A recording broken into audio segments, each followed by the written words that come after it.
Song for the ends. How about a song for the ends? There we go then.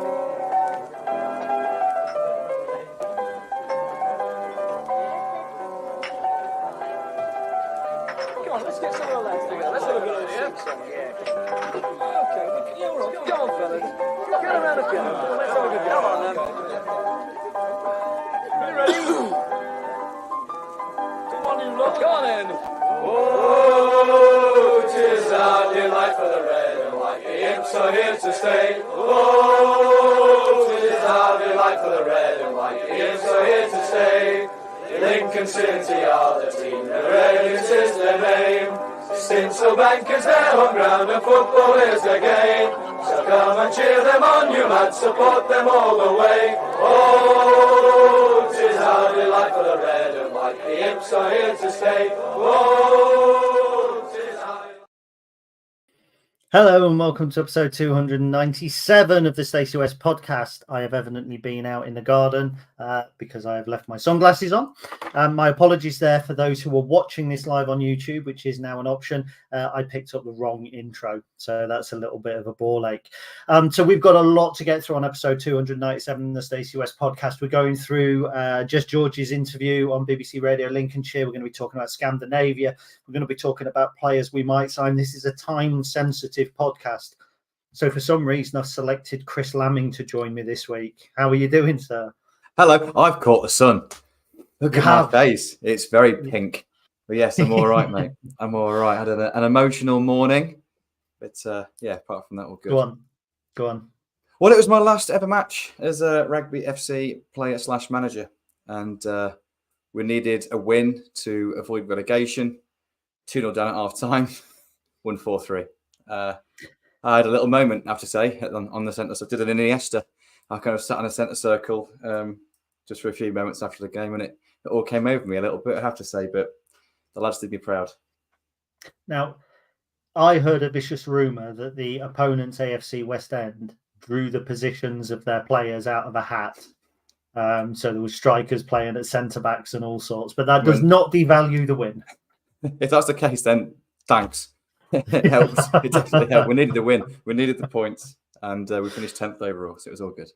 And obviously an emotional day for you as well, given the fact that your second team, I think it's fair to say, and a team that lots of us have followed me and you went to watch, got promoted as well.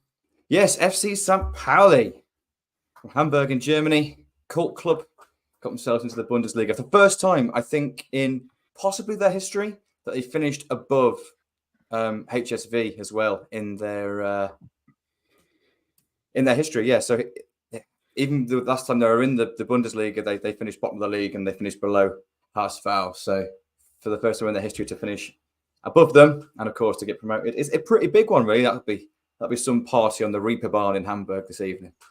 Won't it just? Well, I've spent most of my day. Let me rewind. During football season, people always say, what will you do on a Saturday?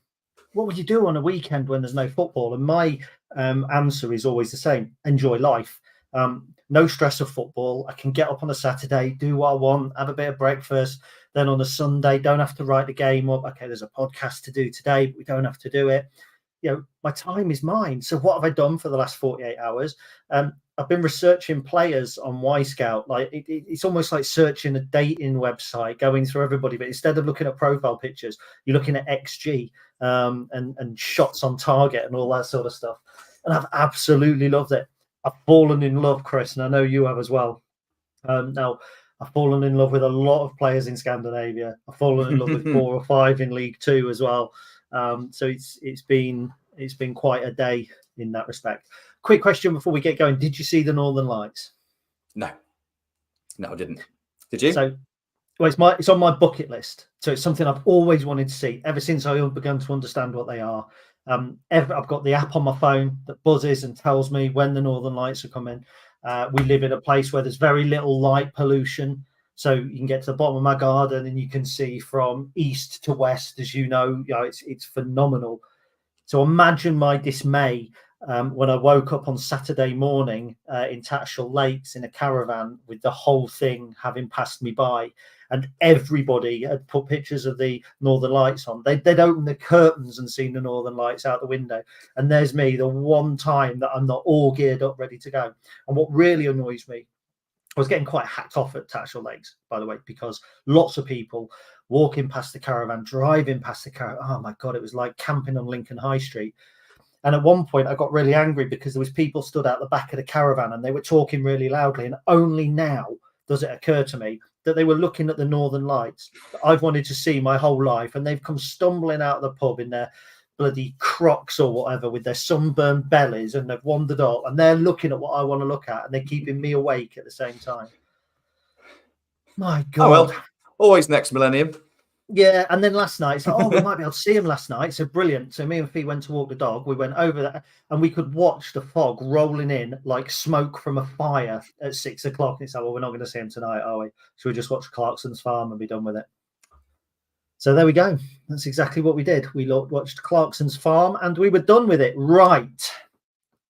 28 people are watching live. Thank you very much to whoever you are. If you're listening in at a later date, just to recap, you can watch all of these now live on YouTube. Quite how popular they will be, we'll see. But even 20 odd people watching when I know the sunshine out there, because if I lift my blind up, you can see is absolutely beautiful. So I hope you're watching in the sunshine. This week, Jez George, a so-called shadowy figure, a suit and tie wearing spectre behind the scenes, emerged from the cupboard onto a podcast that I think was met with widespread acclaim. He gave us the sort of insight in 45, 50 minutes that you probably don't get at a football club in almost a whole season. He was really candid and really honest, and we're going to pick over the bones of that now. But first of all, you listened to it, Chris, without going into the individual bits and bobs that we will. What were your overall thoughts? Oh, I echo what you said. Really, I thought it was great. You know, we've had the pleasure to meet Jez a couple of times, and you know, we've always been just superbly impressed by him whenever we've kind of met the guy. But he is someone that doesn't really have a lot of airtime. He's someone that is kind of in the background, getting on with things quite regularly. So he, of course, doesn't always maybe get the credit he deserves. And you know, when you don't see him kind of in the media or around the club, then it's, you know, sometimes it's an easy scapegoat, isn't it? So I'm just really pleased actually that he's done it and been so open. I think, like you say, it was the openness and the honesty of it. And one thing that really impressed me was just how he always referred to just the players and agents and the club just having grown-up conversations, just being really kind of mature about things, which you didn't always see in professional football. So, yeah, I think I was just the overriding kind of thought from me was just really pleased that everyone else gets to see and hear from Jez what we've known and had the privilege to know for a little while. So hopefully that means that people are going to understand a little bit more about his situation, his role, and the importance that he has kind of behind the scenes as well. Yeah. So we're going to jump straight into it now. If you want to listen to it, because some people have said, well, where do I find this podcast? You actually have to search Red Imps Club BBC Sounds. So it's, you know, no longer get kind of Hope and Glory, and it's not available on Twitter or anything like that. You have to actually search for it. And there was a couple of the site Patreons who mentioned it in our Discord channel, that how do we find it? And when I've told them, it's like, wow, there's 9 or 10 podcasts that we've not heard here. Brilliant, we can go backwards. So it's the Red Imps Club on BBC Sounds. We're not involved in it. We're not promoting it for any reason of ours. It's just a really, really good listen. We are going to pick over some of the main facts, and we're going to talk about some of the things that were mentioned, but we're not going to be quoting Jez verbatim. So if you want to have a look at it, if you want to have a listen to it, you want to hear specifically what Jez says, then it's really important that you go and listen to it. Certainly don't want to kind of look like we're just ripping off whatever's been done already, because it's more we're going to pass comment on what was said rather than tell you what was said. So first of all, we're going to pick up on Danny Mandroiu and Ted Bishop, and like I said, there's a lot to get through, so we'll be pretty brief. And the situation with the two players was more or less the same. Now, as we know, the official club line is that we have spoken to these players. Now, the flesh on the bones is that there's kind of offers been made to these players that reach a certain level within Lincoln City structure, and those players are now free to either take that or find something for themselves. The club are pretty relaxed about the fact that the players are probably looking elsewhere as well, as you would. That's not a lack of commitment to Lincoln City or anything silly like that. These are blokes doing their jobs. These are not fans. These are not like me and Chris going, oh, who are we going to podcast for next year? Yeah, maybe it's Everton or something silly like that. So we've put them both together, but to kind of prize them apart a little bit, my opinion on Danny Mandroiu, I'm not sure we'll see him in a Lincoln City shirt again. I think I agree. The message we kind of got from Jez is that we like Danny. He's had a good season, but Danny also backs himself and clearly wants to play higher.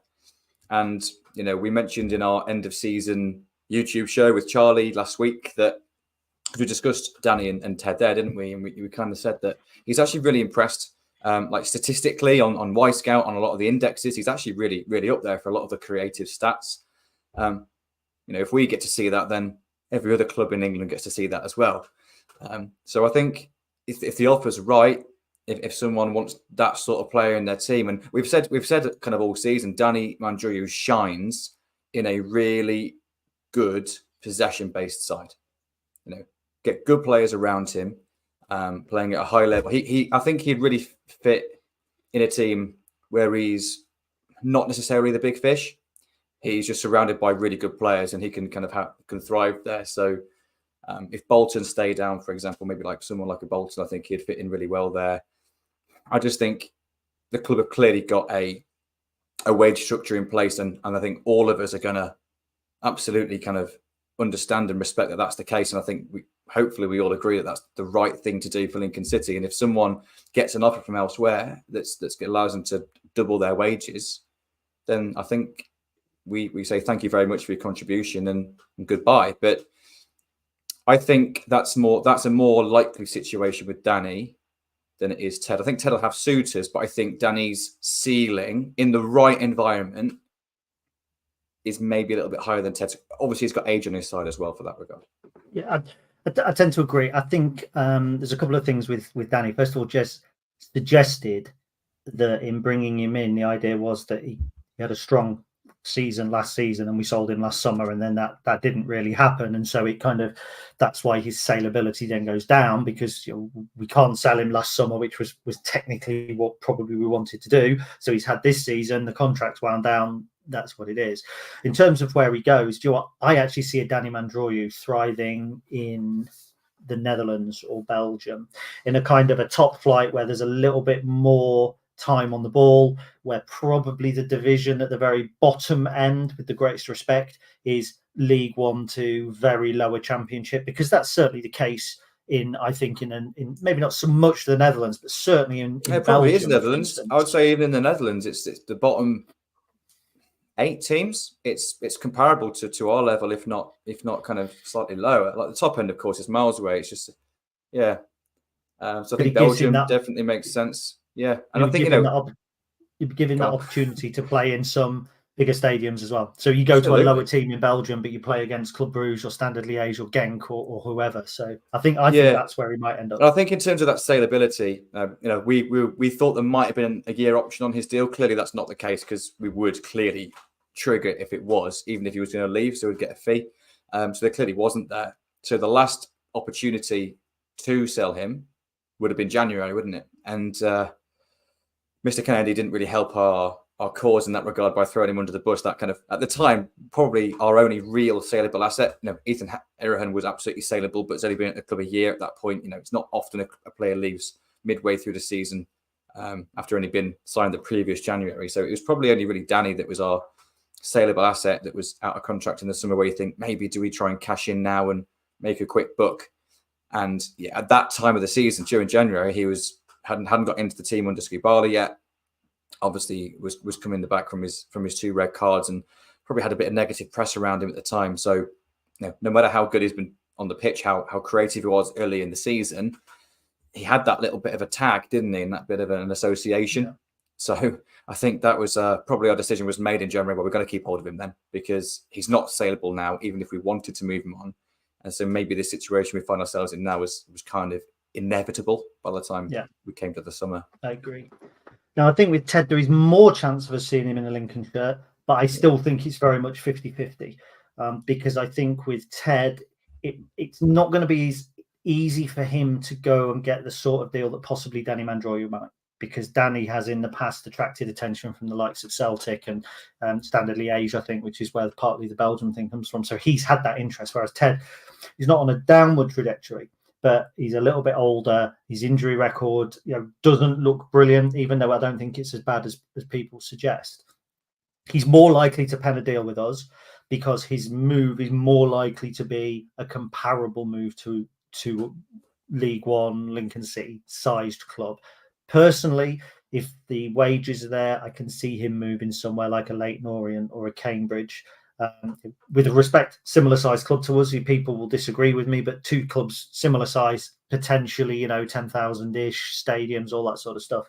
A little bit closer to home, maybe for him as he comes towards, when I say the latter stage of his career, we're not talking a 35-year-old, but we're talking about somebody here that probably get a move a little bit closer to home. We know he came from Ipswich, but he's actually a Cambridge boy. So, that's probably where I see Ted, although there is more likelihood, I think, that Ted stays. Agree. Yeah. Are we going to agree on everything that you normally do on this podcast? Probably, yeah. But yeah, I agree. I think Ted's definitely got a role to play here. I think if the deal's right, then he'll absolutely be a valuable member of our squad next season. But injury record is always going to be in the background of everyone's mind, and that includes at the club. We can't rely on him to be a guaranteed starter for 80% of the games. And if he has a great season and he turns into that, fantastic. I think he's definitely got closer to that this season than he has probably any other point in a Lincoln City shirt. But there's still that kind of unreliability there. And because of that, we then can't guarantee that he's going to be that kind of first name on the team sheet. He's going to be a key player in our side. He'll be a valuable squad member. Dare I say you can recruit one of those as well, though. So the move I can see would be him taking a slight step down in regard to stature of clubs. Again, Cambridge, similar size club for us, but probably have slightly different aspirations at the moment in terms of their development. I know Cambridge is an easy kind of link to make because that's where he's from. But like you say, similar size club, he would add something to them. He would hugely improve their midfield. Does he want to go somewhere and be, for this stage of his career, I want to be big dog. I want to be one of the first names on the team sheet when I'm fit. And even if he does have a few weeks in and out of the team, when he's fit, he plays, has that guarantee. And if that's that, I'm not sure we can guarantee him that. I think the club are better at planning squad depth now than to rely on that injury record.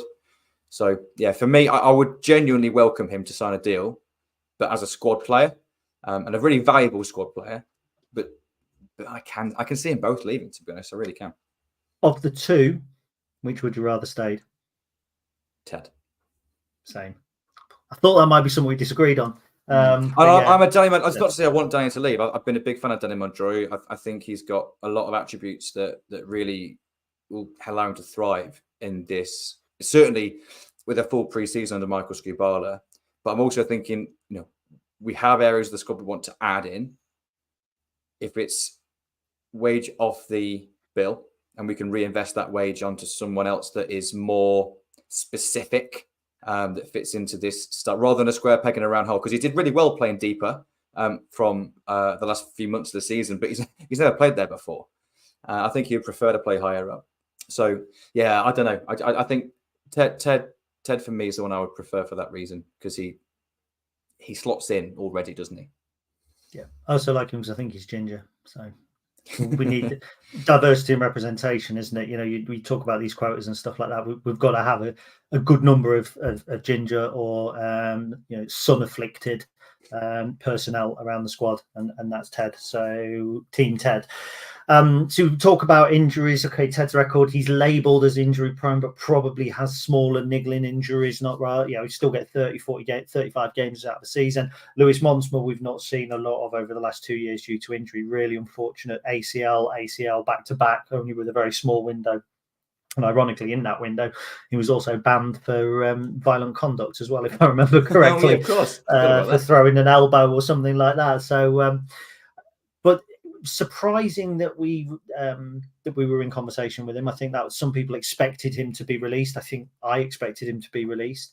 The meat on the bones there is that the conversations are around something short term, getting him back in pre-season, having a look at him, giving him an opportunity to get fit, potentially then looking at something short term till January, with a view to him getting in and around the first team, which then could extend. So the conversation around Lewis Montsma was very much around kind of treating him right as a human and all that sort of stuff, which is great. I get it.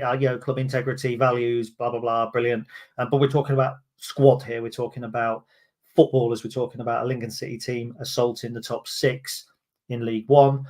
The questions that I ask myself is a fully fit Lewis Montsma capable of playing in a squad like that? Yes.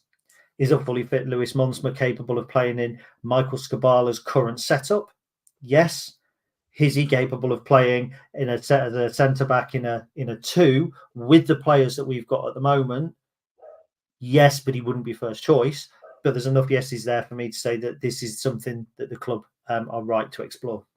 Yeah, I know you kind of batted off the value side of things, but I think that does need addressing, because I think a lot of football clubs would just say, thanks for your service, see you later, bye-bye.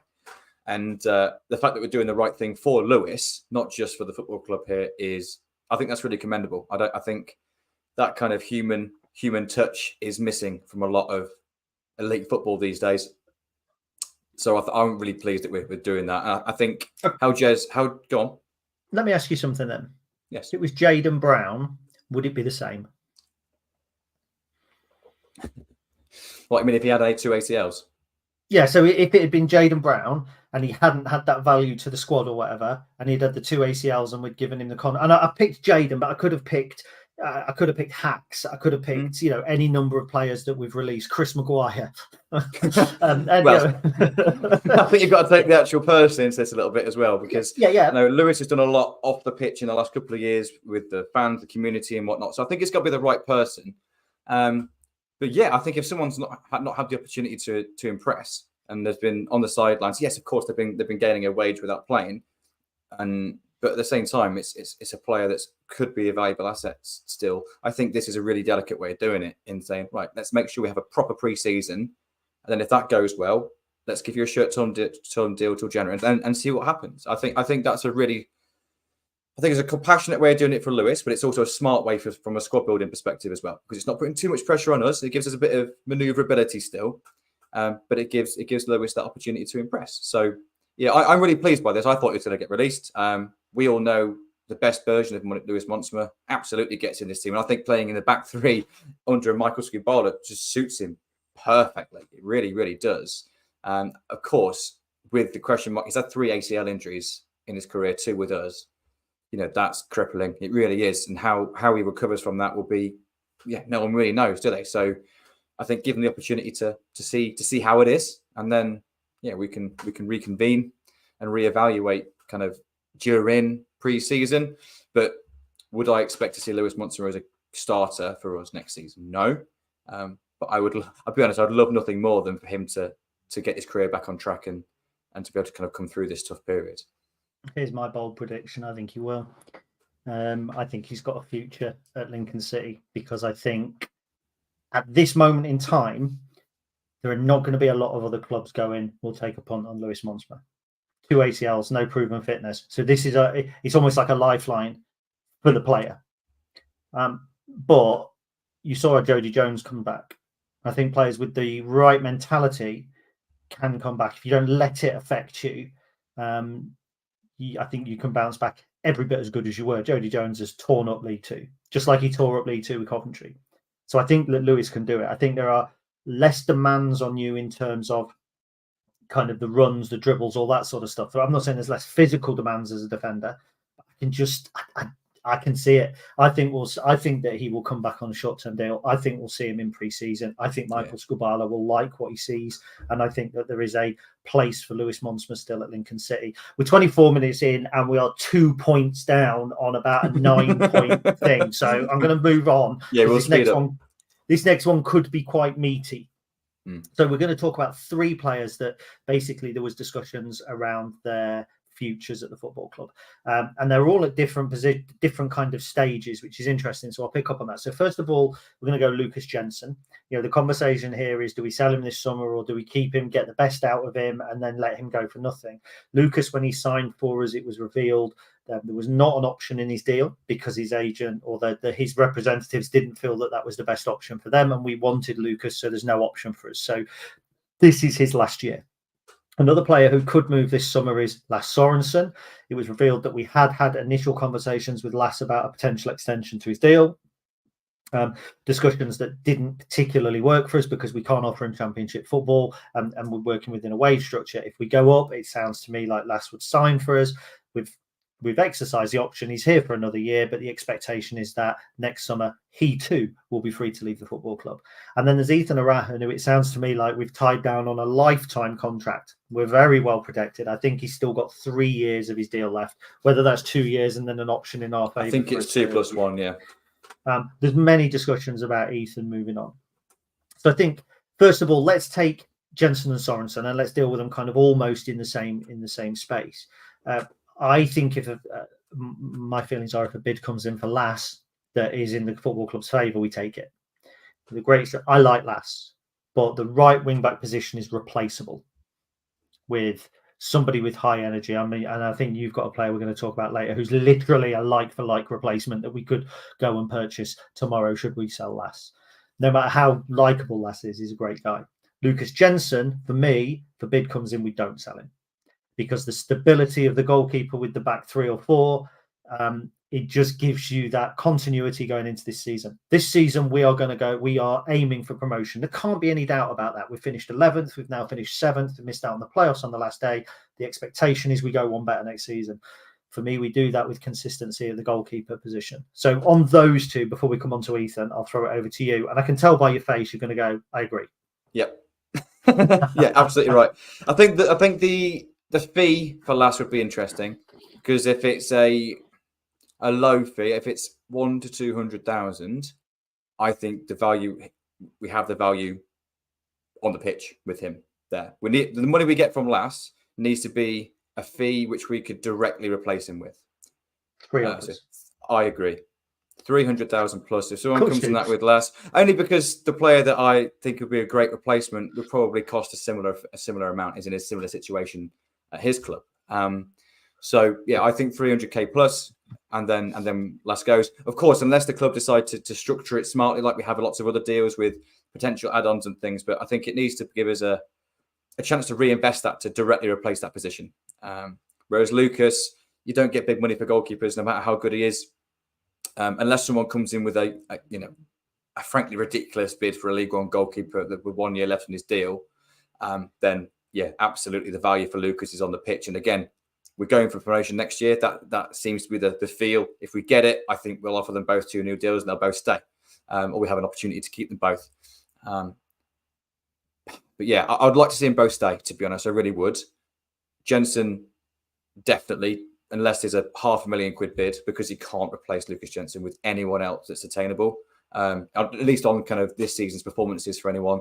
There's no goalkeeper in League Two other than a Conqueror at Wrexham, who's obviously going to go back to Arsenal, and they're getting promoted as well, and they're going to have their own ambitions to try and go again.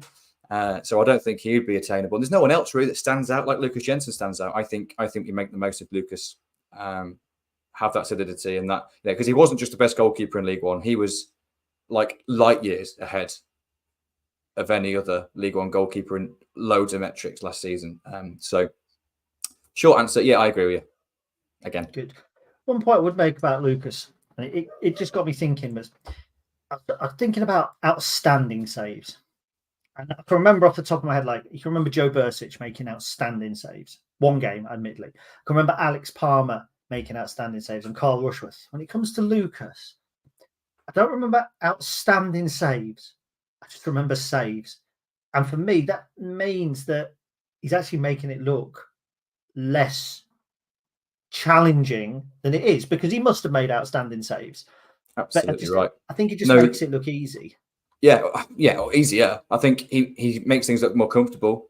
I think to be honest, I think we expect it from him now as well, because he's kind of he's elevated himself to that level now that we just expect it. So maybe we appreciate it less when he makes some good saves. Like against was it against Portsmouth? It might have been the game before.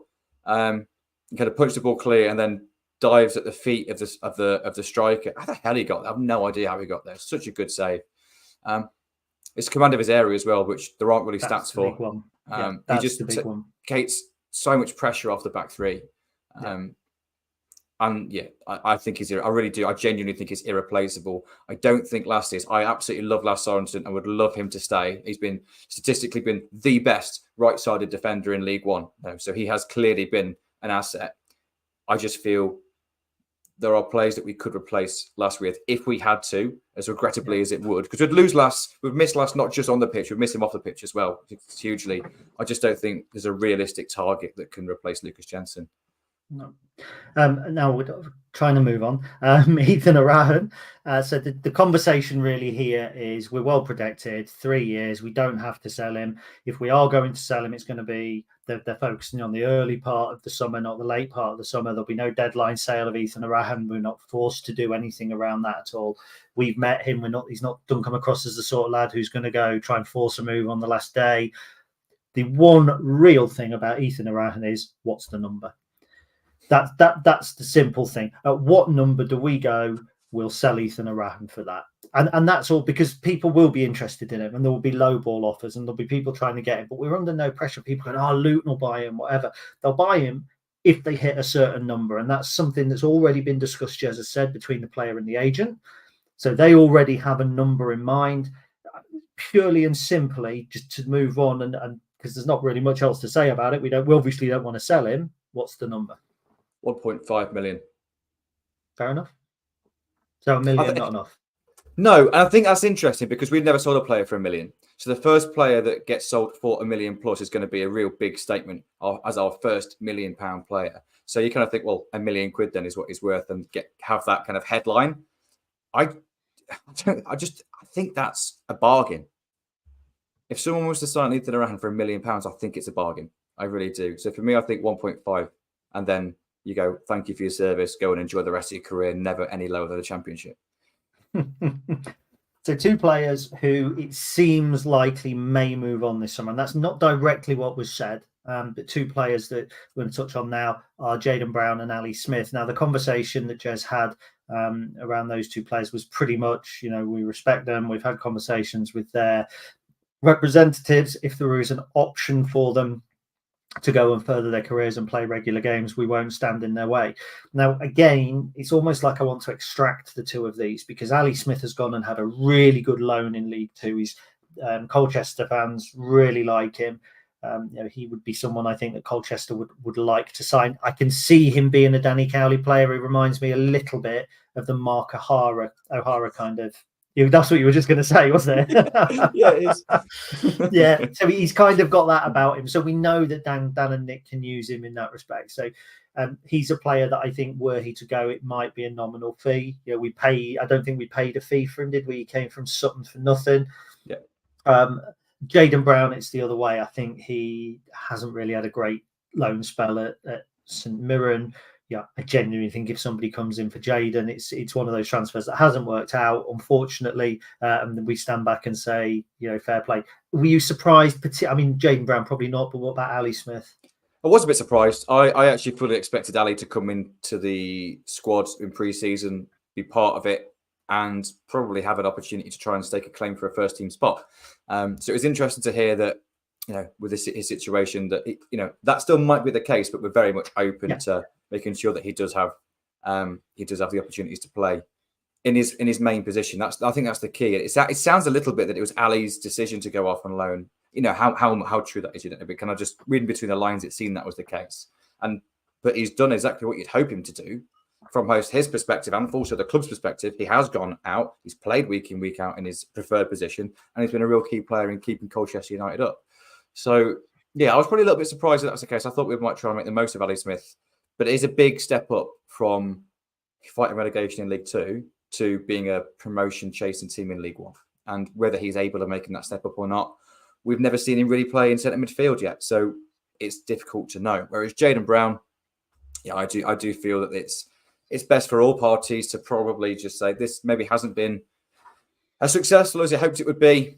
Thank you. Good luck. Let's move our separate ways. It baffled me, Jayden's loan decision to go to St Mirren when Scott Tanser, their captain, was their player of the season, and he goes there. It absolutely baffled me as to why he went up there, and he hasn't been a start since then. Never going to play. No, I was baffled to wonder why he didn't just take a step down to League Two. There would have been someone in League Two that wanted to sign Jayden Brown, no doubt. But it's going to be a real tough one for him. He needs a good agent this summer, and he needs the right move. Otherwise, his career, you can see, might just start to stall a little bit. He needs to go somewhere where he can play week in, week out. He wants to get on the phone to Josh Ginnelly, find out who his agent is. That's what he wants to do. And to be fair, Josh has done really well, but I mean, that boy has had a great agent, because every time he dropped down, next thing you knew, he climbed back up again. Yeah. I think Jayden has got the attributes as well, by the way, to drop down to League Two, play week in, week out, and be probably part of like a promotion chasing team. Yeah. I think but he just played well in League One. I agree. I just think he'll have more opportunities to play in League Two because he needs to play. Yeah. He hasn't played for like 2 seasons now, plus. Again, and I'm sorry to Cambridge fans, and nobody will be watching this if you're from Cambridge, but it'd be perfect to Cambridge because they have that kind of ex-Spurs contingent, that Shiloh Tracy and all that sort of stuff. So basically, everybody that we is on the way out of Lincoln, I'm just giving them Cambridge. There you go. Because not just because I live there, I'm not just going, they're not the first team that I think of. Right, we're going to lump all these loans in together because we are looking at time. But if you're watching live, you won't get nothing's going to happen here. But if you're listening online to the podcast, or you're watching this back at a later date, you're about to get hit by an advert. I've just noted the number down there. And welcome back from your advert. Woohoo! Normally we do a little bit of banter in there and cut it out, but now we're live, we can't do that. So there we go. So there've been a lot of players who have been out on loan. So there's Oisin Gallagher, Zach Bradshaw, Hayden Cann currently on loan in Ireland. There is Alicia Huey who's been at Peterborough Sports. There's Jay Ben and Sam Long who have been at Solihull Moors and Falkirk respectively. 2 of the players, it's been suggested, will probably not play a part in our first team next season, which is Hayden Cann and Alicia Huey. 2 of them will be coming back in pre-season from Ireland and are likely to be players that will certainly figure in pre-season in Zach Bradshaw and Oisin Gallagher. The likelihood is, I think, that we're going to try and keep Gallagher around the side as much as possible if we can. Zach Bradshaw, we'll see. Then with Jay Ben and Sam Long, they're 2 players that Michael Skubala hasn't had a chance to look at. He's going to want to look at them in pre-season before we make a decision. Lots to go out there. First of all, Hayden Cann, Alicia Huey. Not really a surprise, I think, that there isn't a space around the first team for them next season. Do you see them having a second loan? I see Hayden having one. I see Alicia being free to sort himself out a team if he gets an opportunity. We're going to disagree because I'm the other way around. Nice. Hey. Only because age, really. Hayden is really impressed when he's been out on loan at Peterborough Sports, and he's obviously currently on loan at Drogheda and doing really well as well. Scored obviously last week. Scored the winner, didn't he? I think. Yeah, last minute. So he's clearly impressing, but it's whether the club feel that there's a pathway for him to eventually get into our first team. And if we were a settled League One side that was happy to finish between 12th and 16th most seasons, then I think there is space to kind of blood that. Again, for us to be an aspiring playoff chasing, potentially promotion chasing club in League One, I think the level that Hayden's playing at, the jump to then becoming a first team player is a big old jump. So I'm thinking, it's partly because we haven't really seen him play, so we're judging this on where he's played rather than how he's played, really. But yeah, maybe he would have the opportunity to go and maybe a National League side and get a permanent move would maybe be my thought. Whereas Alicia has still got the age where he needs one good loan. So this time last year, Hayden was offered a 1-year deal. And I wouldn't be surprised to see us offering Alicia a similar deal now and say, right, let's have one more good loan. And can you create that pathway for yourself? Because he had a really, really impressive last pre-season. And albeit, we saw him obviously live at Boston, but he was involved a lot. And he played both left wing back and right wing back. He looked quite versatile and could play either side and looked quite confident, looked to me every bit of a first team player. And then was sent to Ayr United, of course, to get a really good loan in. in the Scottish Championship, a team that was promotion chasing the season before, and it just didn't work out. And then, of course, this second half of the season's maybe been at stop-start on loan at Peterborough Sports, but still been involved in our environment. So I think that's a big difference, is that Elisha has, even though he's been playing on loan at Peterborough Sports, he's been training with our first team since Christmas. So the club are going to know a bit more about that than we are. Therein lies my point, why I picked one and not the other. Because Hayden had been over in Ireland, not training with us, not been visible to Michael Skubala quite as much as Elisha has. So if the club is saying, well, there's a question mark, or we're discussing these two players, one of them they've had a good long look at day in, day out, and the other one they haven't, and it's the one, in my opinion, that they haven't, and they're more likely to go, okay, well, can we fix you up with a loan in the National League? Can you go to a Solihull Moors and do it? Something like that. So we then move on to the other two, Gallagher and Bradshaw. Again, fairly self-explanatory. They're young players. One we've only just signed. One I know that there's a lot of hope for him. He's still a young man. Decent loans for both of them. I think Zach Bradshaw's been playing left wing back, which Jez said is where we see him long term. That's what I was told the day that he signed, to be fair, when I got the heads up that we see him long term as a left wing back. And I remember looking at his stats thinking, he's never played left wing back. But that's the beauty of football, isn't it? So again, just two players I imagine that will come back to the club. I wouldn't be surprised if one doesn't go back out on loan in Zach Bradshaw, and we try and keep Oshin around until the last possible minute. I think, again, both of them to be part of the squad pre-season. I think maybe late loans to both of them, to be honest. Particularly, it'd be interesting to see where Zach fits in with other players that we sign. It'd be really interesting to see whether we stick with our back three or whether we go to a back four. Because if we play a back three, then we've got Dylan Duffy and Rico Hackett that have made that kind of left wing back position their own, in which case we probably don't need to recruit in that position. But if we play a back four, we've only really got Sean Rowan that kind of comfortably play in a four. I don't think Dylan or Rico would be comfortable in the back four. That doesn't suit their attributes. Zach potentially could be a really useful squad player there without us having to sign anybody. So, yeah, that'll be interesting to see more tactically and just in terms of other signings and how that kind of fits in. And again, we've heard that Oshin is really highly rated. So again, expect him to be in and around the squad pre-season.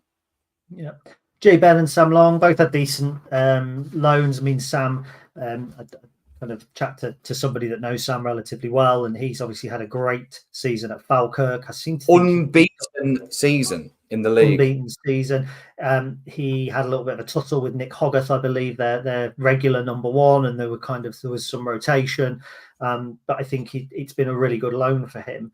Obviously, with Lucas Jensen, I think his route to the first team is a little blocked. I can see another loan for Sam, but if we are loaning him out again, it's got to be, League Two bare minimum, hasn't it? Or he goes back up to Falkirk, or he stays here and Jordan Wright goes out and he's our number two. As for Jay Ben, Solihull Moors, Wembley twice this season, been a big player for them. They really like him. Potential long-term replacement for Lars Sorensen. Just two players that I think are going to probably come in pre-season and be judged, and it's hard for us to say what will happen from there. Agreed. Yeah, I think Sam has got a future at this football club. I think this loan he needed a good loan. His first loan was good. Second one, not so good. This one has been really good. Jordan Wright, potentially to leave, go and get first team football, been back up for 2 seasons. Maybe he leaves, gets first team football, deserved first team football, by the way. And then Sam gets one step closer to the first team spot. Lucas with 1 year left on his deal. That I can see that being a potential situation that happens. That's not to say I want Jordan Wright to leave the club, but I think that makes sense for the long-term development of the club and the player as well. And then Jay, exactly, when he's played, he's been really impressive at Solihull, but he has had a few injury niggles.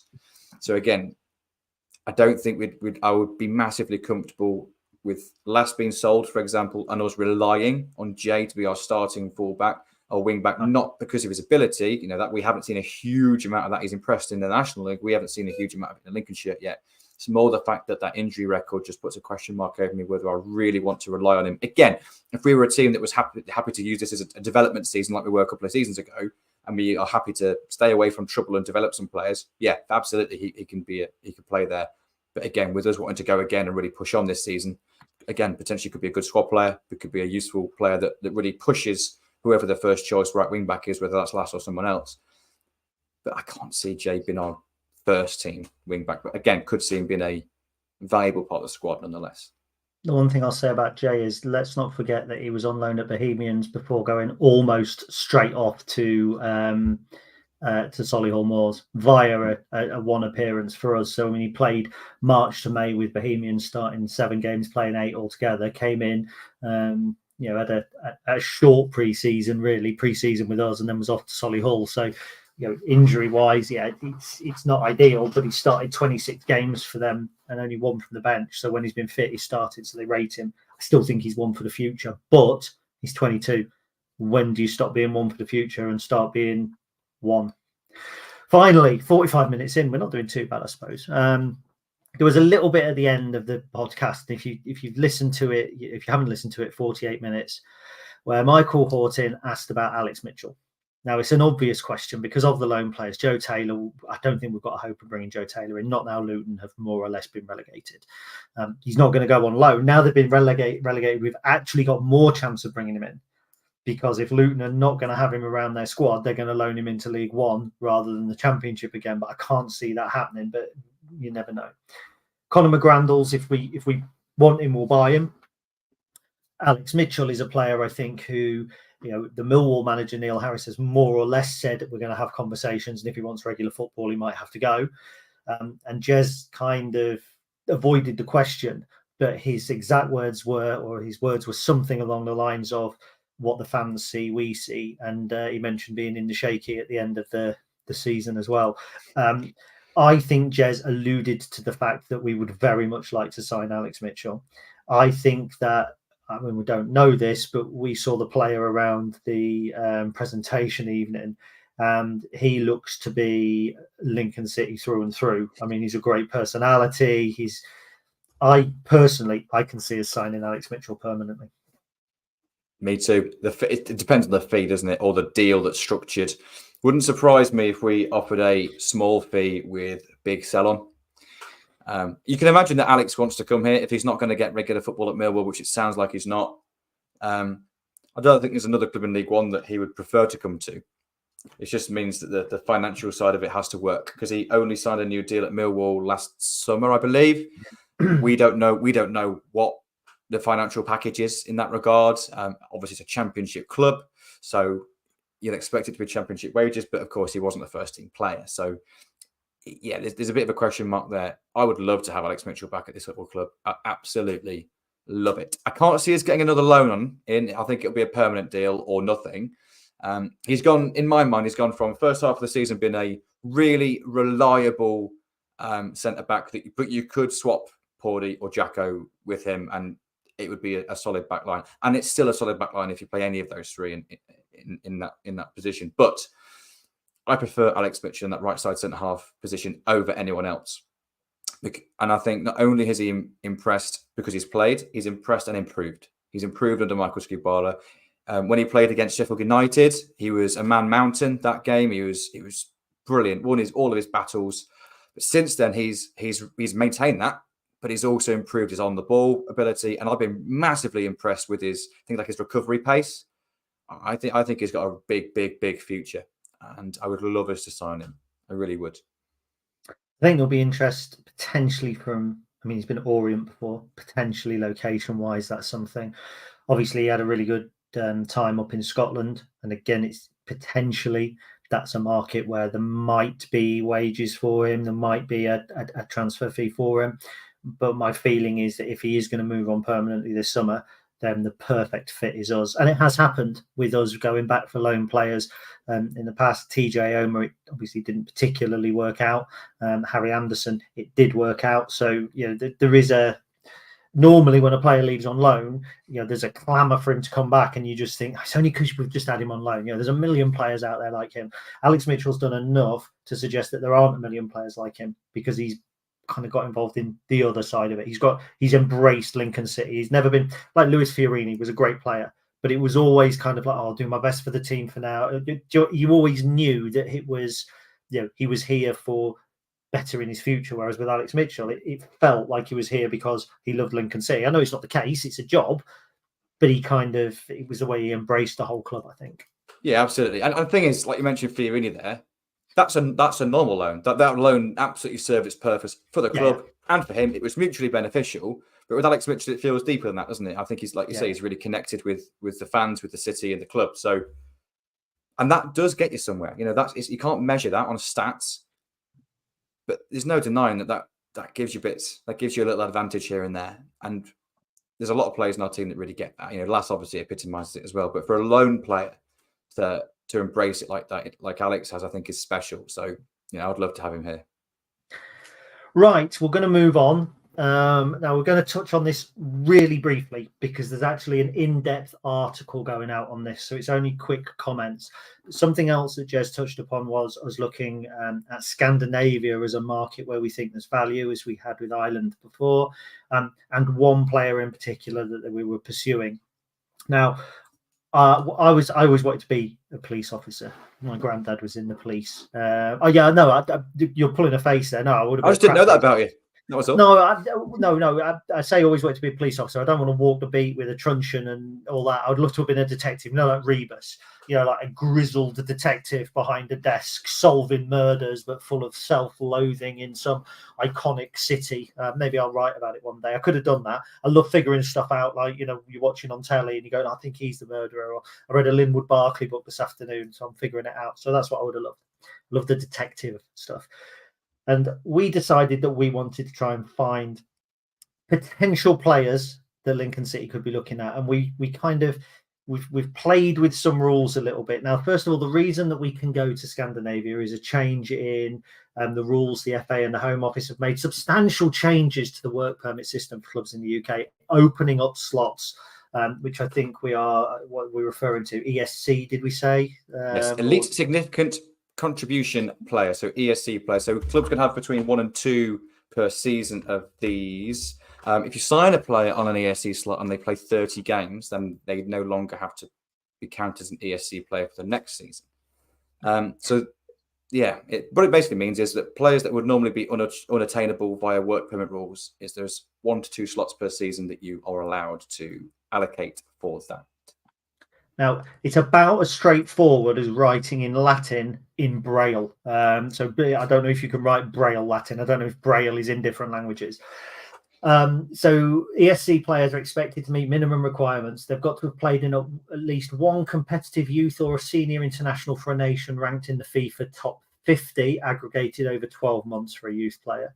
They can have played in at least 5 competitive youth or senior internationals for a nation ranked outside of the FIFA top 50, aggregated over 12 months for a youth player. So the way I understand that is if you've played twice for the Faroe Islands, we couldn't sign you, Faroe Islands under 21s, but 5 times for the Faroe Islands under 21s, we could. If you've played once for Norway under 21s, then we could sign you, but it's got to have been in the last 12 months.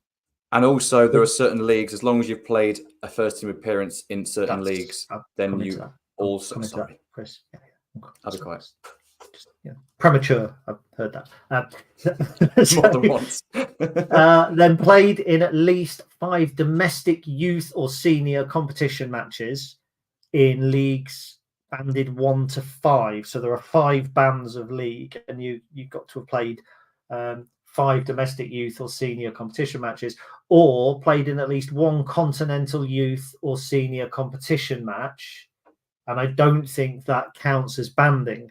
So I'm trying to get my head around it. I don't know if you can have played in the Asia Cup and signed for Lincoln, but Central Coast Mariners, for instance, in Australia, you wouldn't get, because the A League is classed as band 6, so you wouldn't qualify if you played 20 games.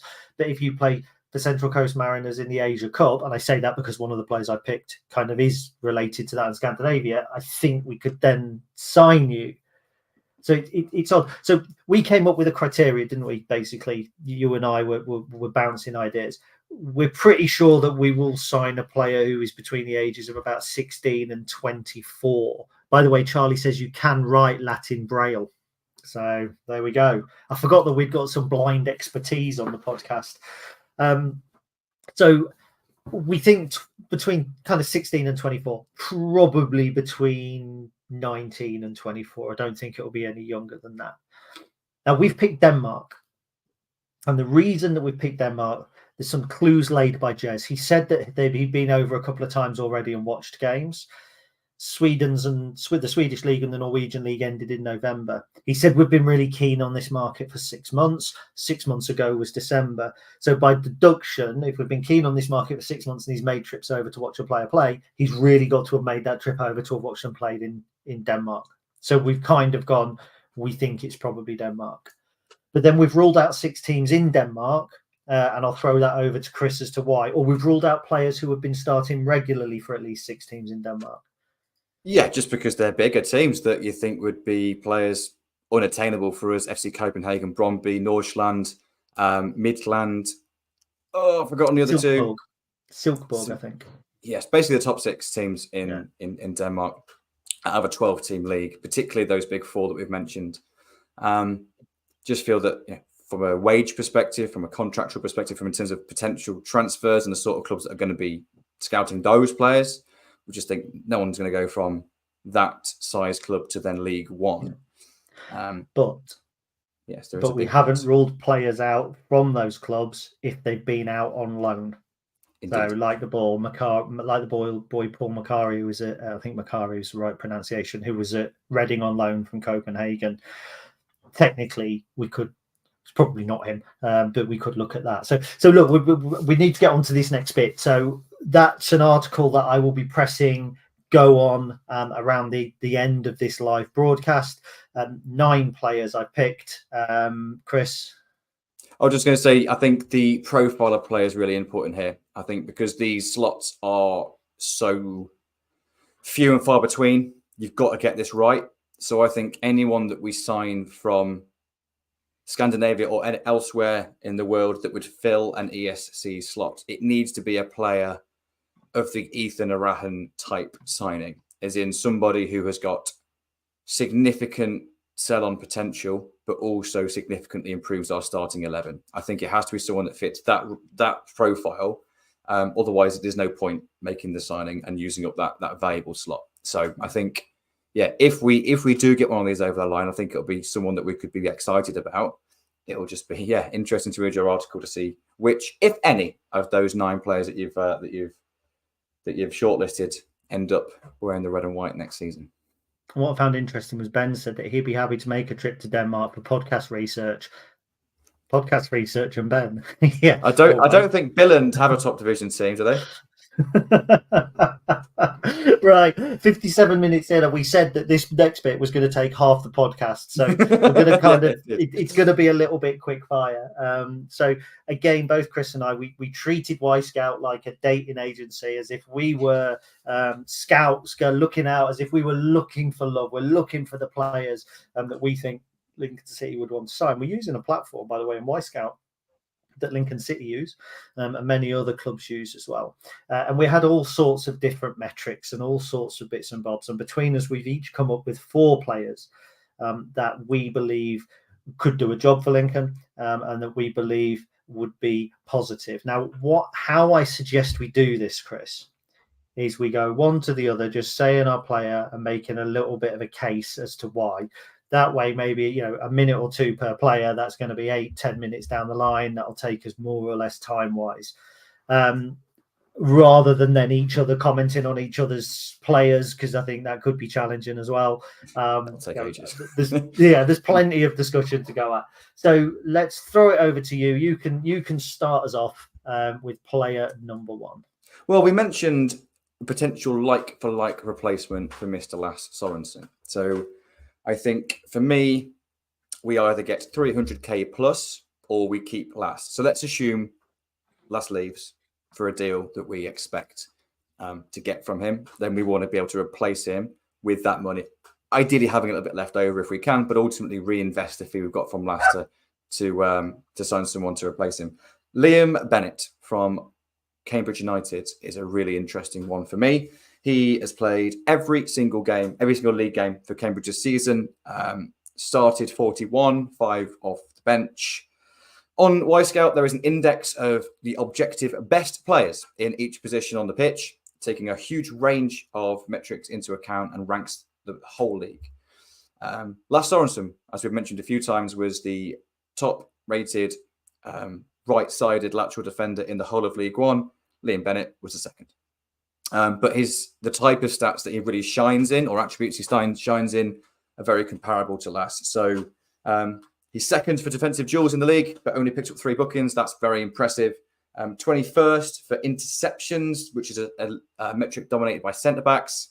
The only Lincoln City player featuring above him is Paudie O'Connor. So that's good.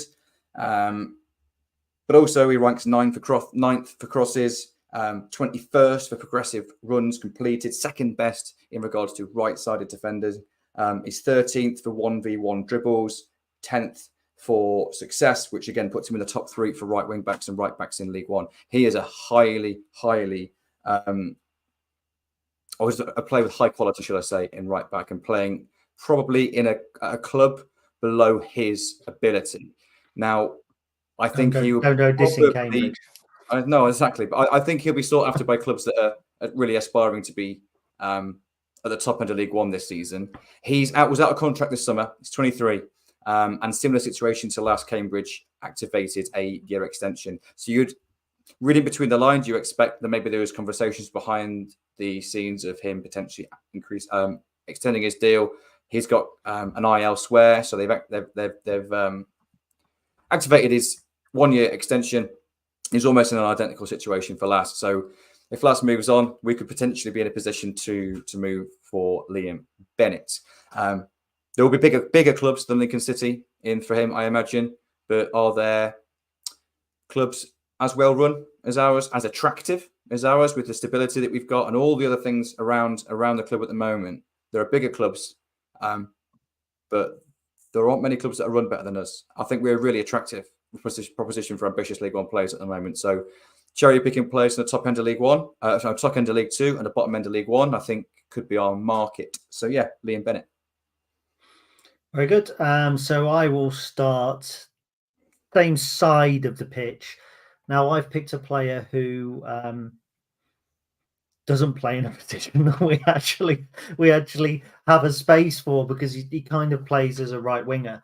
But I think that there is real value here. And if we're talking about bringing players in and moving them on and selling them and developing them and adding to their game, I think this is a player who could potentially play the right wing back role in a similar way to Rico playing the left wing back role, or he can play in a midfield, kind of an advanced midfield role like a Danny Mandroya or a Ted Bishop. It's a really obvious pick, to be fair, because if you look at the very best player, in my opinion, in League Two, or one of the very best players in League Two, you come up with Jack Nolan at Accrington. Now, Jack Nolan would cost us a fee, but he's just been offered a deal by Accrington. He's 22 years old, but he hasn't as yet signed that. Look, his numbers are really impressive. He loves to get on the ball and run at your 7.83 dribbles. 54.6% of those are successful, which is a phenomenal number. 5.84 crosses per game. 30.8% of those are successful. So that's really good. From out wide, his delivery is phenomenal. Since Christmas, or since the January the 1st, he had 16 goal involvements. Over the course of the whole season, 17 goals and 12 assists. And this is for an Accrington side that didn't finish in the top 7. You're talking here for me about a player who has got a huge future wherever he goes. He's a former England under-17 international, which he achieved when he was at Reading. I believe that he was at Reading a similar time to Ben House, so there may be a kind of a link there as well. I think he's obviously a little bit younger than Ben. I just think that he's a player who he's had a breakout season this season. And if you're a club like Lincoln City, he's the type of player that you can look to bring in. And with his attributes, you don't need to play a 4-4-2 with an out-and-out winger. These days, footballers, I think, are very flexible and very kind of adaptable. And I think he could have huge resale value. If he's got 29 goal involvements in a single season, and he then comes into Lincoln City and even has half of that at the end of next season, so 15, 16 goal involvements from wherever he plays, he's going to be a valuable asset. One of the things that I think Jez intimated over the course of the podcast that he did was that when we're bringing players in, quite often we're looking for them to have a big season with us so that we can move them on straight afterwards. a game with Nolan. I think there's an element of that as well. So the first player that I have picked, and he would cost money, would be Jack Nolan. Like it. Shall I go next? Go on. I'm going to go opposite side of the pitch to my first one. Left back / left wing back. Again, we mentioned if you're playing in a back five, then we've got Dylan Duffy and Rico Hackett that have made that position their own this season. We know that both of them are probably arguably more comfortable higher up the pitch. We also know that Rico's got good versatility, can play higher, can play on the other side as well if we're playing a four. Maybe there'll be demand for a left back to come in. We mentioned Zach Bradshaw could be potentially that player, but again, he may well go on another loan. In terms of players leaving the club, we never even mentioned Sean Rowan potentially could get a fee as well. So a really interesting one is Will Ferry from Cheltenham. Will Ferry has obviously been part of a relegated side, which you might turn your nose up a little bit at. He's out of contract this summer, has been offered a new deal at Cheltenham, but I fully expect him to explore his options and sign for somebody in League One. He is, again, according to Wyscout's index, the 5th best left back / left wing back in League One, despite playing in a struggling team. And I think that's really impressive because you expect a lot of his attributes, or not just attributes, statistics to have been probably damaged by the fact he's playing in a low possession side that's been on the wrong side of results. So I think he could potentially be a really interesting pickup that wouldn't cost us a fee. Made 38 starts this season, again, 5 as a sub. So all the players I've gone for, by the way, are really durable players that really haven't got a particular injury record. He's been above average for tackles, defensive duels, interceptions, ball recoveries. So we can like to think it's really quite well balanced. Particularly impressive with his crossing and his 1v1 dribbles, with a 61% success rate for 1v1 dribbles, which is really high, particularly for someone starting from a deep position. So yeah, Will Ferry would be really interesting for me, particularly on a free. Could really add something to the squad and potentially could be a real valuable first team player, whether we play a left wing back or whether we play a left back. So yeah, Will Ferry. Picking up on the thread, by the way, I think when we first discussed, I know some of the players on my list you had, and some of the players on my list, some of your list I'd had. Will Ferry was one, I think, that I said I certainly like the look of as well. The guy I'm now going to go for is one that you said you had looked at as well.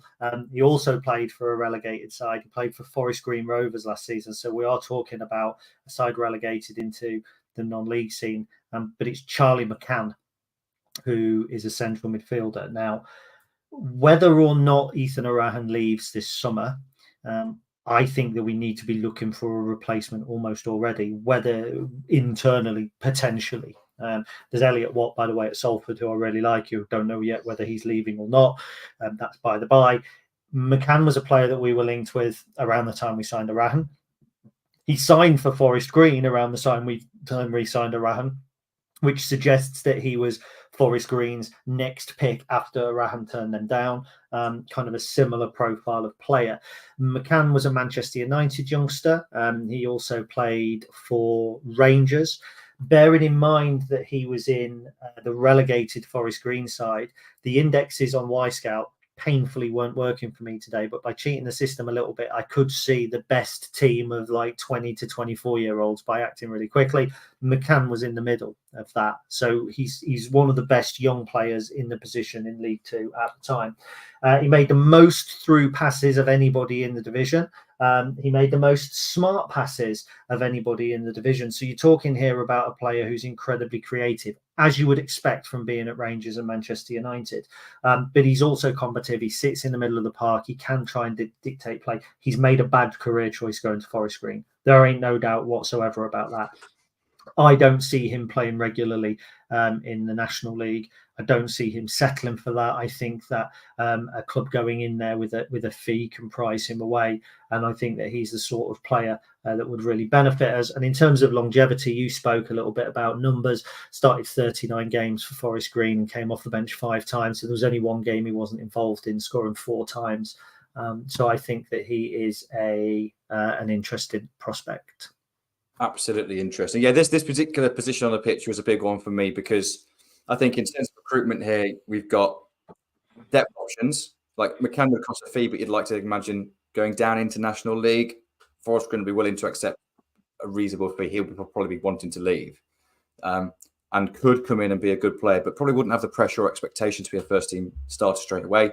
Other players I quite like, the Nolan Kenne at Shrewsbury is out of contract. Daniel Phillips is out of contract at St Johnstone. He could be an interesting one, more of a ball winner. Idris El Mizouni would probably be more of an ambitious one, who has been on loan for the last 2 seasons at Leyton Orient. Very good in that position.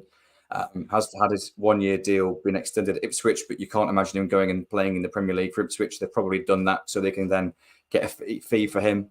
So I imagine Idris El Mizouni will be a very sought-after player in League One. But there's one player that just pips Mizouni for me in comparison. Mizouni would be a great kind of second choice to this guy. If I'm honest, I think this player is going to be out of our reach. But there's no denying that he would be a fantastic signing. And it's not super unrealistic. It's not like I said, right, let's go and sign Lionel Messi here. But Mark Leonard, who is a Brighton and Hove Albion player, has been on loan at Northampton Town for the last 2 seasons. I don't think we would be able to afford to sign Mark Leonard unless we sell Ethan Arahan. But I think if we are going to try and replace Ethan as near as we can with someone of a similar quality, there aren't many players that we might have a small chance of signing than Mark Leonard. So he's played every single league game for Northampton this season, started 45. Every single game he started, he completed 90 minutes as well. That is hugely impressive. He is an all-round midfielder, normally responsible for sitting at the base of midfield, but does have a little bit of license. But he's normally the player they use to play out. So he's really good at receiving from the back and then progressing the play. I've got some numbers here which really, really impressed me. So 5 goals, 5 assists, firstly, from a deep position is good.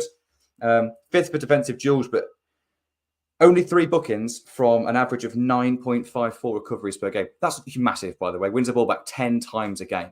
That's huge. He's 20th in the league for interceptions, which is 1 place above Liam Bennett. Again, that is a metric dominated by centre-backs. So to be anywhere near the top 30 of that and not a centre-back is super impressive. So off the ball, he defensively really stands up, but particularly impresses on the ball. So he attempted the 4th most passes in League One. And a team that liked to have the ball, but wasn't hugely possession-based. They weren't up there kind of in the top 6 or 7 for possession over the season. Attempted the 13 number of through passes with the 5th highest accuracy, 8th for both smart and final third passes. Bearing in mind, these are generally from deeper positions. So he likes to play the ball forward. He likes to find those clever passes that break defensive lines. He is gone back to Brighton, got 1 year left on his deal. He's 22 years old. I would be really surprised to see him get into Brighton's first team just because of the abundance of talent they have that's actually younger than him or of a similar age that are already more established Premier League players. I imagine a permanent move would be on the cards for Mark Leonard. I do think smart championship clubs will be in for him. But we're an aspirational championship club. And if we can structure a deal and he has the personality of an Ethan Arahan, for example, that isn't not necessarily about wages, it's about career progression. How can he take the next step and then have a view of what the next step after that is to really become an established player, top end of the championship in his next move? I think Mark Leonard could be a really, really, really good signing. As I said, I think it's an incredibly ambitious one, and I don't think we'd be able to pull it off unless we do end up losing Ethan. But he's just a player that's just shone in a team that finished mid-table. So we're nearly at time, and I know it would break your heart for me to not let you mention the last one, so I will try and speed through a little bit. So the next one I've picked is Joe Tomlinson, who is at MK Dons. Now, yesterday I might not have picked Joe Tomlinson because if they were going to come up, I don't think that there would be as much opportunity for us to sign him. I like Joe Tomlinson because he's left back, right-footed, can play on the right side as well.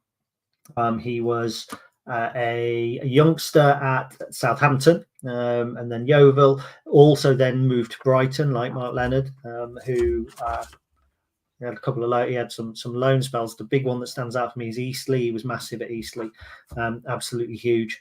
I think I'll double check now, but he won their Young Player of the Year in 2020-21 and the Player of the Year in 2020-21. The same time, by the way, that Ben House was there again. So there's kind of that link. I'm not saying that a link with a player who's already at a club makes it easier to sign them, but it is easier to sell a club if somebody that you've played with and trusted before goes, come and play for us here. So that there is that link there. Now MK Dons have not gone up.